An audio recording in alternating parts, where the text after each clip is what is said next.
Gretchen Barreto matapang na kinaladkad si Sunshine Cruz matapos nitong mapanood ang video ni Sunshine at Atong.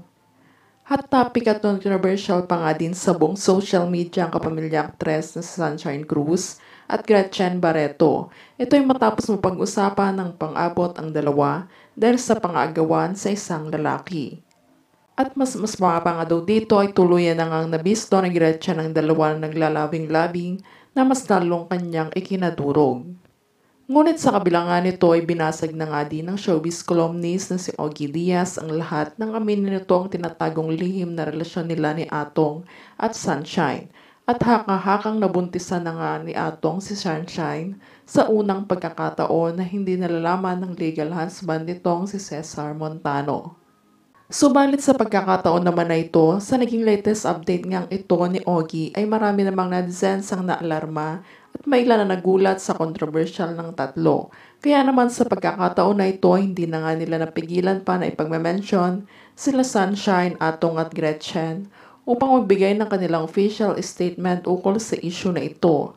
Samantala kahapon nga lang pinangunahan na nga din ni Atong ang lahat ng aminin nito ang tunay na estado nila ni Sunshine. At diretsuhan nitong inamin na 5 months na nga sila nitong magkarelasyon ngayon na siya naman ang kinawindang ng sambayanan. Ayon pa sa source, tanging pamilya Cruz na nga daw ang siyang nagkusang loob na lumapit kay Ogie Diaz upang ipaalam sa publiko ang siyang nais nilang ipaabot sa fans at sa mga netizens.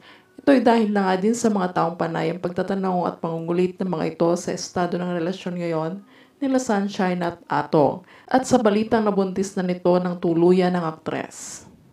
Ayon pa sa mga ito, yes, totoo si Sunshine at Atong ay may relasyon na.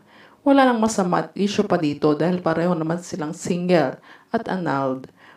Wala silang tinatapakang tao at pareho silang sinusuportahan ng kanilang mga anak sa kanilang unang asawa. Masaya kami sa kung anong meron sila ngayon, nire-respeto namin ang desisyon nila dahil nasa edad na nga din sila at alam na nila ang tama at mali.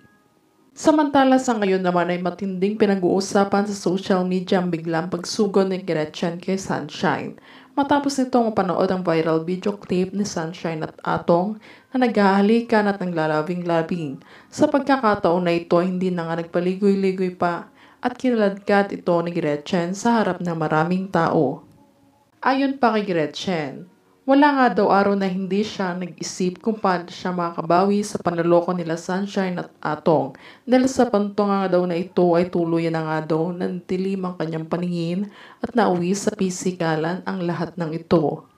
Dagdag pa nito na wala ngang araw siyang palalampasin na hindi guluhin ang masayang pagsasama nila Sunshine at Atong dahil sa ginawa ng mga itong panloloko at pangtatraidor nila Sunshine at Atong sa kanya.